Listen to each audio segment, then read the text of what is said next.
right? Well, what if it's greater than 60? What does that mean to you? That means that patient has to breathe with a high mid-event in order to maintain a normal CO2, because if they can't do it, their CO2 is going to go up. What would tell you they can't do it? Weak muscles. Negative inspiratory force, less than 20, okay, would tell you, ooh, this is a problem. What are you looking for vital capacity? Greater than what? 10. 10 mils per kilo tells you they are ready. 10 mils per kilo of ideal body weight. What's a normal vital capacity, guys? 65 to 75. 65 to 75. So if they can't do 10, I mean, if they're 70 kilos and can't do a vital capacity of 700, you got somebody that's weak there. Okay? It's going to be a problem. All right? So now, the AA gradient. I heard that come up. If the AA gradient is less than what, are you okay? Isn't 300. Less than 300, because greater than 300 is telling you have what? Shunt. Less than 300, between 65 and 300 is just saying, okay, you have a VQ mismatch, but you can give what to improve that? Oxygen, because VQ mismatches respond to oxygen, but shunts don't, they need the PEEP, okay? PF ratio. Greater than what? 200. Greater than 200, less than 200, you got a problem. You got some shunt going on there, okay? So do we understand what you're doing a quick mental note of when you go to the bedside, okay? You're looking at their neuro, what drugs are they on? Are they awake and alert, cardiac? Do I have a stable blood pressure? Are they off, are they on low dose inotropes and pressors? And then of course there is the meat of it. What are they doing on the ventilator? Are they less than A to PEEP? Okay, is their minute ventilation less than 10 liters? All right, is their PF ratio greater than 200? Their AA gradient less than 200, 300, dead space less than 60%. These things all tell you, okay, I think I'm good. All right, is the PaO2 greater than 60 on an FiO2 of less than 50? All of this is telling you, I think we're ready to do this. So this is the kind of thing when you're in the ICU in the summertime and you go to the bedside, you got to make a quick mental note of this. What's their compliance like? Is their compliance greater than what?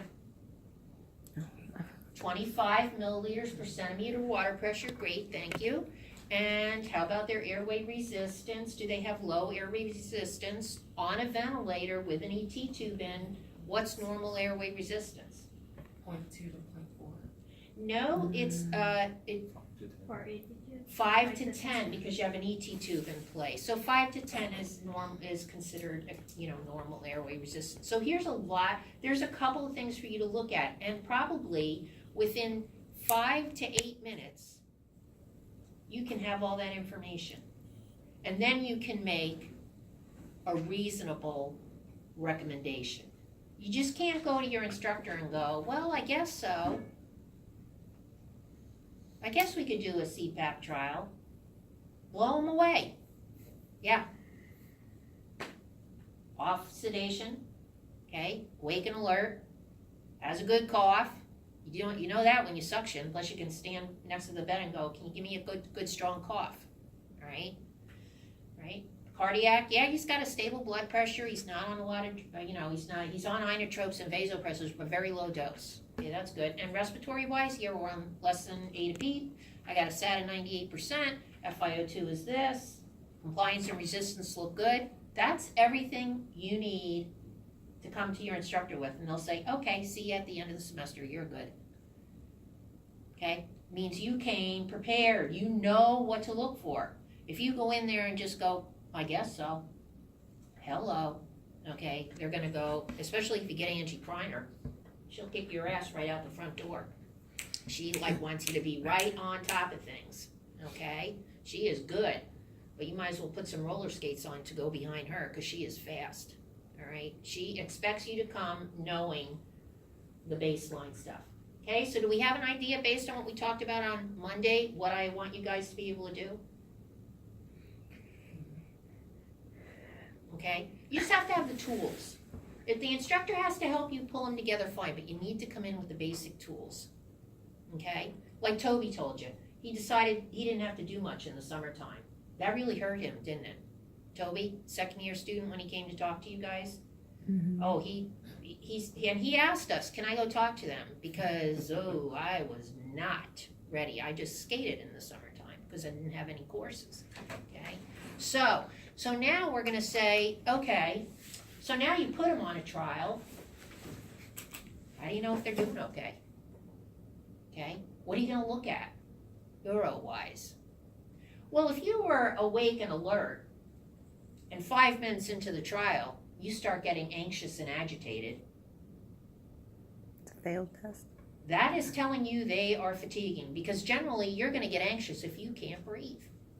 So if all of a sudden they were calm and then they're just started moving all over the bed, and the respiratory rate, you haven't even gone that far yet, you just see like all of a sudden like, oh my God, they don't look very good, okay? So they're anxious and they were alert before you started the trial. The expected change is that's not going to change. Deleterious, what does that mean? Not good. So deleterious means an adverse effect from the weaning. So if suddenly they get anxious and agitated, clue. If they were that way before you put them on the trial, then they're a little squirrely, okay? They need some medicine because your wean trial's not gonna go well. But if they were nice and calm beforehand and all of a sudden you put them on and they get really agitated, that's problematic, okay? That means they're not ready. From a cardiac standpoint, you have certain expected changes. Well, if I was completely resting you on the vent and then I put you on CPAP, would you expect your heart rate's gonna go up a little bit? Yeah. Yeah. Would you expect your blood pressure's gonna go up a little bit? Mm-hmm. Okay, so we have what we call expected changes, like a swing of 20 beats per minute difference from base on heart rate is acceptable, that's expected. Sometimes you don't change at all. And blood pressure may go up 15 millimeters of mercury from baseline. But then there's what we call a change where we say, we gotta stop this trial, okay? Blood pressure starts going up to, 180, systolic, oh, that's not good, especially if you started out at, 100 systolic. I'd take them off at 140, okay? If your heart rate sustains about 130, you need to take them off, okay? But all based on where you are baseline. There's expected changes, and then if you go above those, you need to consider stopping that trial, okay? And then, of course, there's the lung stuff. If your SAT drops below 90 and you started out at 98, would you be a little worried? Yeah. Yeah, if your respiratory rate was 20 when you started out the trial and then all of a sudden it's 30, 32, 34, would you be worried? Yeah, it's telling you they're tiring, okay? If the RISB was less than, if in the first 3 minutes of a CPAP trial, your RISB was 90, but then 15 minutes into the trial, it's 120, what's that telling you? They don't have the musculature to do it. They're tiring. You need to take them off, okay? So we'll look at, and these are numbers that are up here. They're guides, but I put them on a trial. Now, what's going to tell me I'm having trouble? Now, don't be a first-year student that's going in there every 1 minute and going and looking and seeing if you're okay, okay? You can tell from the door. You don't need to be in there every minute checking on your patient. You need to check on them every few minutes, go by the door, take a quick look at their stature. What's telling you, I have a problem, if you look at them? Tripod. Well, a lot of them, tripod is not gonna happen in the ICU, unless they're already sitting up. They may lean forward. They're gonna be in that bed, and what'll tell you they're really in trouble? What was that? Abdominal paradox? Abdominal paradox. Eileen, what did you say? Accessory muscle use, okay? Accessory muscle use, abdominal paradoxis. What's abdominal paradoxis telling you? Fatigue. What's fatiguing? The diaphragm. Diaphragm, so all of a sudden it's not working right, and that is easily visible from the door. And abdominal paradoxis? Oh, yeah. Abdominal paradoxis? If you look at the YouTube, you know it. You know it. You know it. Belly's going in on inspiration. I mean, it's very obvious. Abdominal paradox is very, very obvious, okay? The other thing is, you got an end-tidal CO2 monitor, as long as you know the gradient, if you see a swing of 10 millimeters of mercury difference, it's telling you they're not maintaining an acceptable minute ventilation, or acceptable CO2, okay? What else? You can see the monitors from the door. So you see the end-tidal CO2, you can see the SAT, you can see the blood pressure, you can see the heart rate, okay? Nothing to make me more anxious if someone's coming in every minute, standing on top of me going, you breathing okay? Not right now, because you're driving me crazy, okay? So, be subtle, but check on them. You can go in, check on them, stand there before you leave, and just look at, kind of eyeball them, look at your numbers on your ventilator, look up at the monitor, put those numbers in your memory, walk out the door, go into the next room, come back, look at the front, look at them from the front of the door. Hey, they look good. With the spontaneous breathing trial, they said that you should monitor them for a max of 30 minutes. And if they Not standing at the bedside. no, Yeah. because based off of what you're Yeah. telling us, not 30 minutes minimum. Minimum. Minimum. Minimum. But if they do well, then you can do a spontaneous breathing trial for 120 minutes. No, Is that no. This is the way it goes, okay? So you flip them to CPAP and you watch them for about 3 minutes to calculate your RISB, okay?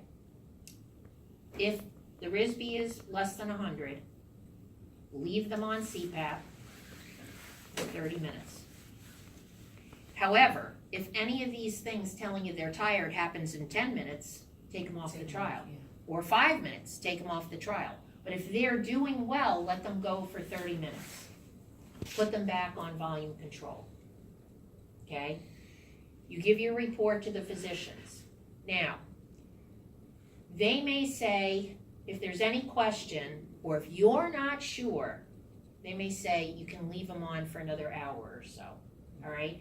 But generally, it's a 30-minute spontaneous breathing trial with no longer than 120 minutes. If somebody just says, well, extend the trial, okay, but generally it's a 30-minute trial that can be extended to up to 2 hours. Does that answer your question? But generally it's a 30-minute trial, and then you rest them, you put them back on volume AC until you can get a hold of the doctors and say we can pull out the tube, okay?